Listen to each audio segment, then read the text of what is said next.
हमारे YouTube channel में आप सभी का स्वागत है। आज मैं आप लोगों को आँखी की गीत जो पुस्तक है उसको शुरू करने जा रहा हूँ। आँखी गीत क्या है? एक कविता संग्रह की किताब है। आँखी गीत क्या है? एक खोट्ठा कविता संग्रह की पुस्तक है। तो चलिए हम लोग इसको शुरू करने के पहले इसके रचयिता एवं इस पुस्तक के बारे में थोड़ा जानकारी प्राप्त करेंगे, क्योंकि इससे बहुत सारे प्रश्न बनते हैं। यदि मेरे चैनल को सब्सक्राइब नहीं किए हैं तो सब्सक्राइब अवश्य करें और ज़्यादा से ज़्यादा शेयर करें। तो चलिए हम लोग मेन टॉपिक पर आते हैं। देखते हैं इसमें जो है सबसे पहले हम लोग जानेंगे आँखी के गीत। आँखी के गीत जो है, आँखी गीत का अर्थ क्या होता है? आँखी का मतलब होता है आँख का। आँखी की मीन्स क्या होता है? आँख का। यहाँ आँखी को दिया है। हम लोग कारक में पढ़ चुके हैं कि का के की जिसमें लगा रहता है वो कौन कारक होता है? संबंध कारक, माने आँखों से संबंधित। आँखी के गीत वैसा गीत जो आँखों से संबंधित है। कहने का तात्पर्य हुआ आँख ऐसी चीज़ है जिससे हम दिल के बात को, हृदय के बात को प्रकट कर सकते हैं। आँखों में हम लोग बात करते हैं, है ना। इसलिए इस कविता का नाम पड़ा है आँखी की गीत। और गीत किसको कहते हैं? गीत एक प्रकार का कला है, साहित्य की एक विद्या है, जिसको हम लोग किसी भी सुर में सजा कर गाते हैं तो सुनने में मधुर लगता है। इसी को गीत कहा जाता है। किसी भी चीज़ को सुर में सजा कर गाने की क्रिया को ही हम लोग गीत कहते हैं। गीत में ऐसा अट्रैक्टिव शक्ति होता है, आकर्षित करने की शक्ति होता है कि लोग आनंद विभोर होकर झूमने लगते हैं। उसी को गीत कहते हैं। क्योंकि यहाँ तक कि जीव जंतु भी गीतों से बहुत आकर्षित होते हैं। हम लोग एक नागिन फिल्म देखे हैं जिसमें जो बांसुरी बजता है तो नाग सांप जो है किस तरह नाचने लगती है, वो मंत्र मुग्ध हो जाती है। गीत में इतना आकर्षण की शक्ति होता है। इसलिए हम लोग इस कविता को देखेंगे। इस कविता का मतलब शुरुआत कविता का नाम है आज हमर गीतक देश। इस कविता का शुरुआत का माने कविता है आज हमर गीतक देश, और लास्ट है विधवा। इस माने शुरू और लास्ट को यहाँ उल्लेख किया गया है। कभी कभी प्रश्न कर देता है कि इस पुस्तक की माने पहली कविता क्या है या अंतिम कविता क्या है, इसलिए सबको भी जानना जरूरी है। तो चलिए हम लोग सबसे पहले कवि के परिचय के बारे में थोड़ा जान लेते हैं। तो है कवि श्रीनिवास पानूरी। इस कविता के रचयिता, इस पुस्तक के रचयिता कौन है? तो श्रीनिवास पानूरी। इसका जन्म कहाँ हुआ था, कब हुआ था? 25 दिसंबर 1920 में हुआ था। इसका जन्म कब हुआ था? 25 दिसंबर 1920 में। और निधन कब हो गया था? तो 7 अक्टूबर 1986। इसका जन्म स्थान कहाँ है? बरवाडा। इसका जन्म स्थान कहाँ है? बरवाडा। बरवाडा कहाँ पर है?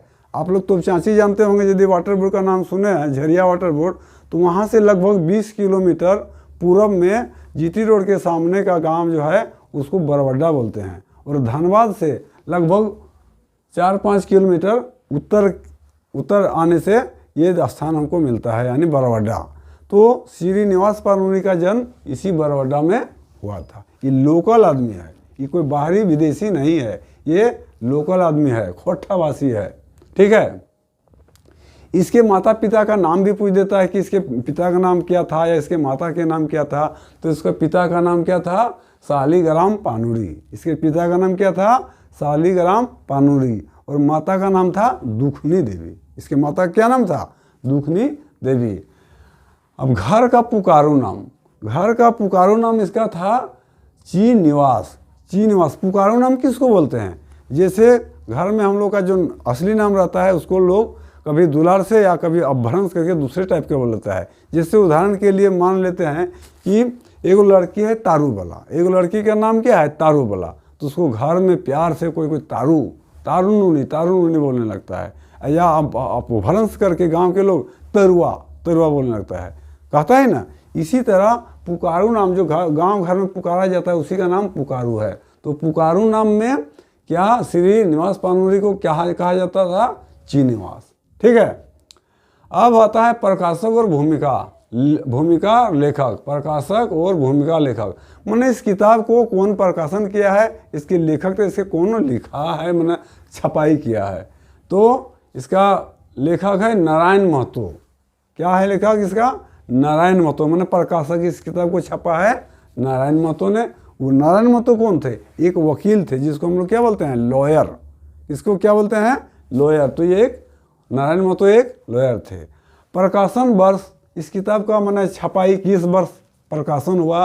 तो इसका प्रकाशन वर्ष हुआ 2011। मैंने ज़्यादा दिन का नहीं है, अभी 22 चल रहा है, मोटा मोटी 10-11 साल इस किताब को छपने में हुआ है। ठीक है, अभी 22 चल रहा है ना, तो 11 में छपा था 2011 में। इसलिए सबको याद रखना है प्रकाशन वर्ष। इस सब पर ज़्यादा फोकस कभी पूछ दिया जाता है प्रश्न, इसलिए कविता के साथ साथ कविता के परिचय, कविता के संदर्भ में उसके लेखक के नाम, पिता, इस सब को भी जानना बहुत ज़रूरी होता है। बाद में हम सब का क्वेश्चन आंसर कराएंगे, इसके लिए चिंता की कोई बात नहीं है। पहले जो हम पढ़ा रहे हैं उस पर विशेष ध्यान दीजिए। मेरा दावा है कि आप लोग को मैं 100% तक जरूर पहुंचा दूंगा। ठीक है, इस कविता में कविताओं की संख्या, माने ये किताब में कितना कविता लिखा गया है? तो इसमें 71 किताब लिखा गया और 6 निकायें हैं 11। 6 निकायें हैं 11 और पुस्तकों की कविताओं की संख्या है 71। संग्रह की पहली कविता। इस संग्रह माने क्या होता है? इकट्ठा जमा, माने इस पुस्तक में कितने कविताएं लिखी गई है, इसी को हम लोग संग्रह बोलते हैं। इकट्ठा करना जिसको बोलते हैं, समूह। तो संग्रह की पहली कविता है आज हमर गीतक देश। इस पुस्तक का पहली कविता का नाम है आज हमर गीतक देश और अंतिम है विधवा। अंतिम कविता जो है विधवा। अब आगे आते हैं, अधिकांश कविताओं की शैली छायावादी है। क्या है शैली? छायावादी। माने कविताओं को किस शैली में लिखा गया है? तो छायावादी शैली में लिखा गया है। विषय वस्तु, विषय वस्तु मतलब कहने का तात्पर्य हुआ कि इस पुस्तक जो हम पढ़ेंगे इसमें कौन चीज़ पर विशेष प्रकाश डाला गया है, वही हुआ विषय वस्तु। किसके संदर्भ में कविता सब लिखा गया है? तो क्या लिखा गया है? समाज की पीड़ा। समाज में पीड़ा होता है, आदमी को दुख व्यथा होता है, उसको इस कविता के द्वारा कवि ने प्रकट किया है। और है निजी अनुभूति, कवि को अपना जो अनुभूति होता है, अनुभव होता है, वैसे चीज़ को ये प्रकट किए हैं। निजी अनुभूति मैंने समझ गए। व्यक्तिगत पीड़ा, जीवन में जो पीड़ा होता है, दुख दर्द होता है, उसका इसमें व्यक्त किया गया है। जीवन दर्शन, जीवन में क्या क्या घटनाएं परिघटनाएं होती है उसको दर्शाया गया है। सामाजिक कुरीतियाँ, समाज में देख रहे हैं कितना प्रकार की कुरीति फैला हुआ है। दहेज प्रथा, तो सती प्रथा, ये सब क्या था? सब कुरीति है जो समाज में नहीं होना चाहिए। तो समाज में कुरीतियाँ हैं, बड़ा छोटा का जो भेदभाव है, ऊंच नीच का जो भेदभाव है, इसको हम लोग क्या बोलते हैं? सामाजिक कुरीति बोलते हैं। समाज में ये सब नहीं होना चाहिए। अच्छे समाज में इस सब पर विशेष ध्यान नहीं दिया जाता, अच्छे समाज में ये सब नहीं होता है। तो सामाजिक कुरीतियाँ, इस कवि में सामाजिक कुरीतियाँ को अपने कविताओं के द्वारा प्रकट किया है। ठीक है।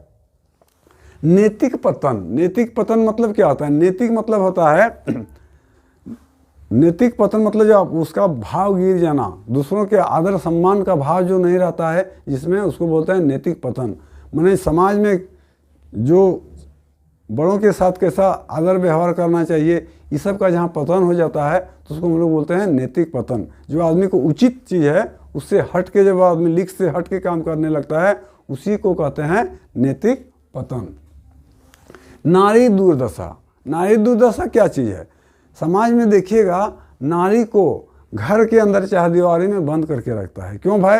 जबकि नारी और पुरुष को समान अधिकार हमारा संविधान में बना हुआ है कि दोनों का समान अधिकार है। लेकिन देखिएगा समाज में क्या होता है? नारी को घर के अंदर चारदीवारी में बंद करके रखा जाता है, यानी उसको कुंठित करके रखा जाता है, यानी उसका दुर्दशा हो जाता है। नारी सब चीज़ में साथ देता है, हम लोग कविता में भी पढ़े हैं। हर क्षण हर पल नारी सहायता करता है, फिर भी क्या होता है? नारी का दुर्दशा है। इसका अच्छा वर्णन किया है कवि ने। ये सब इस कहानी का विषय वस्तु है। दूसरा टेक्स्ट के बाद आता है मातृभाषा प्रेम। मातृभाषा मैंने हम लोग का जो खोटा भाषा है, सब देश का अपना अपना मातृभाषा होता है, उस पर कवि को बहुत प्रेम था। ये सब इस कहानी का इस कहानी में जो कविताओं के द्वारा प्रकट किया गया है लेखक, इस सब का विषय वस्तु यही सब है, यही सब इस सब में उल्लेख किया गया है। तो हम लोग थोड़ा सा देख लेते हैं।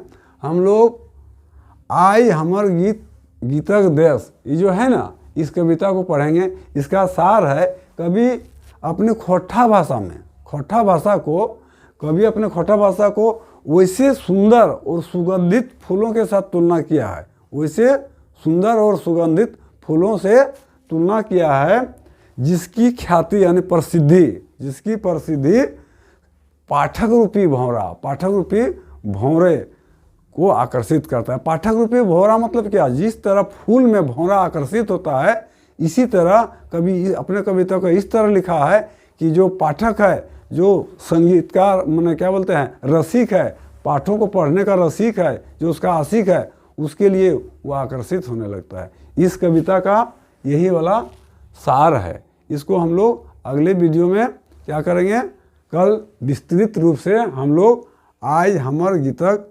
देशे कविता को पढ़ेंगे। यदि वीडियो अच्छा लगा तो सब्सक्राइब करना नहीं भूलिएगा। जय हिंद, जय भारत। आज इतना ही रहेगा।